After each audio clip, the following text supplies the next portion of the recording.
A paz do Senhor, meu irmão e minha irmã. Que alegria podermos entrar agora, nestes dias, no livro de Números, quarto livro da Bíblia. Já estamos fechando o Pentateuco daqui a alguns dias. Os livros da lei, os livros que, a partir do Gênesis, mostra o propósito de Deus em nos trazer para si. Desde o primeiro momento, quando ele criou Adão, o desejo dele, a alegria dele era falar com Adão todos os dias, andar com Adão no meio do jardim. E aí nós fomos vendo o desenrolar da nossa história, os nossos tropeços, e o Senhor já desenvolvendo, deixando claro um plano de salvação que é antes da fundação do mundo. Então nós vimos ele começando, ainda no livro de Gênesis, nós vimos ele chamando Abraão, falando que faria dele uma bênção para que todas as famílias da terra pudessem voltar à presença do Senhor.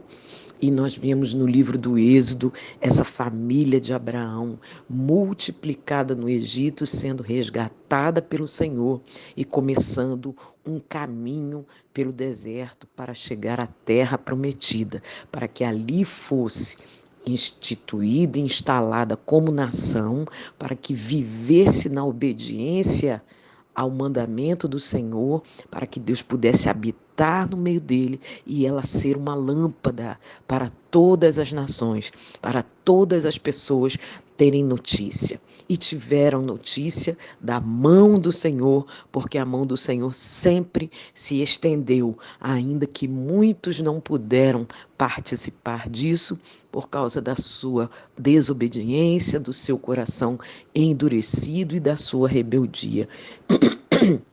No livro de Levítico, nós vimos como o Senhor instituiu no meio do seu povo como deveria ser lidar com a glória de Deus que se manifestava naquele tabernáculo, indicando como o Senhor deseja manifestar a sua glória na nossa vida. Então, muitas ordenanças, muitos detalhes nos quais nós podemos meditar durante esses dias. E agora, no livro de Números, né? É um livro de uma contagem de duas gerações daquele povo, uma geração que saiu do Egito e uma segunda geração que entra na terra de Canaã. Aquela primeira geração, toda ela morreu no deserto, com exceção de Josué e Calebe, como nós vamos ver, todos os demais morreram no deserto. Por quê? Não confiaram, não obedeceram. E quem não obedece não alcança a promessa, não alcança a aliança.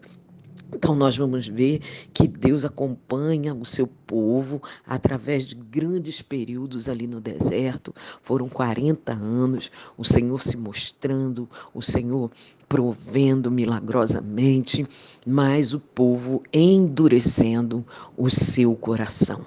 Quantas vezes nós somos desta maneira? Deus está falando, a glória do Senhor está sendo manifestada e nós estamos olhando para outra direção e estamos até murmurando contra o Senhor. Então nós vemos no livro de Números um cumprimento da promessa que foi interrompido por causa da postura daqueles que tinham a promessa sobre si, mas endureceram o seu coração e foram rebeldes diante do Senhor. Que nós possamos ter este cuidado de não interromper, não atrasar os processos de Deus, porque Ele está conosco, andando conosco no deserto. Então foram reclamações, foram murmurações, foram desobediências, foram descrenças. Tudo isso caracterizou naqueles 40 anos daquela primeira geração, uma postura diante de um Deus que teve uma promessa, que propôs uma aliança para abençoar, mas não puderam alcançar a bênção porque se desviaram do Senhor. Então nós vamos ver no livro de Números um relato da bondade de Deus, mas ao mesmo tempo da severidade de Deus, para ficar claro para nós que a promessa está de pé, mas é para aquele que abraça a promessa. E para quando nós não abraçamos, o Senhor trata com severidade para que nós possamos voltar, retornar sempre às atitudes dele. É no sentido de acolher-nos, assim como o pai que corrige o seu filho em amor, para que seu filho alcance as bênçãos. Então, o povo de Deus não goza das promessas automaticamente. Nós vamos ver essa realidade no livro de Números, né? Não é automático, existe os dois lados da aliança. Uma aliança é alguma coisa que traz comprometimento para ambos os lados. O Senhor propõe a aliança, propôs a aliança, cumpre a sua parte, mas há uma parte que o outro lado da aliança, ou seja, nós precisamos cumprir, senão a aliança é quebrada. E aí não adianta o Senhor estar cumprindo, porque nós estamos saindo fora daquilo que é proposto e as coisas não se cumprirão nas nossas vidas. Então, essa fé, este comprometimento, ele vem com a obediência. Conhecendo ao Senhor, nos sinais que Ele opera, naquilo que Ele faz, na glória que Ele manifesta, nossa atitude é de obedecer, confiar e entregar ao Senhor. E assim a fé vai sendo gerada, vai sendo nutrida em nós. A fé vem com essa obediência, porque Deus tanto é justo quanto é misericordioso. A sua justiça é cheia de misericórdia e a sua misericórdia é cheia de justiça. Reto como ele é, ele não vai suportar o mal, ele não vai suportar a desobediência, ele não vai conviver com aquilo que não é santo, porque ele é santo. Então, ele, da mesma maneira que ele usa de misericórdia, chamando e acolhendo, da mesma maneira, ele é justo em não aceitar aquilo que é feito para ele de qualquer maneira. Aquele coração que ele conhece, que não está íntegro e não está sincero. Então, nós vemos no livro de Números uma multiplicação, né? É uma grande nação que vai se formando ali. Nós vemos, é uma segunda geração. E Deus, nós vemos um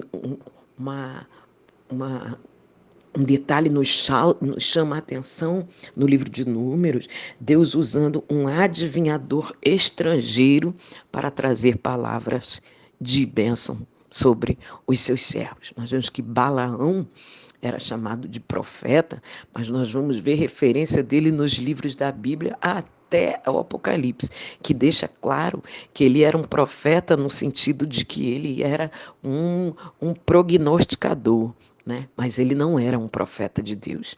Ele era um feiticeiro, ele era um vidente e foi contratado para amaldiçoar o povo de Deus. Mas o Senhor, pela boca deste mesmo homem, pronunciou bênçãos sobre os servos de Deus. Então, quando o Senhor ele vai abençoar, ele usa os meios que ele quer. Ele vai usar homens de qualquer situação, de qualquer lugar, de qualquer credo, mas ele vai abrir a boca e vai ter que falar as palavras que Deus colocar na sua boca. Então, muito interessante. Fiquemos atentos a este momento no livro de Números que fala sobre esse vidente, este feiticeiro Balaão.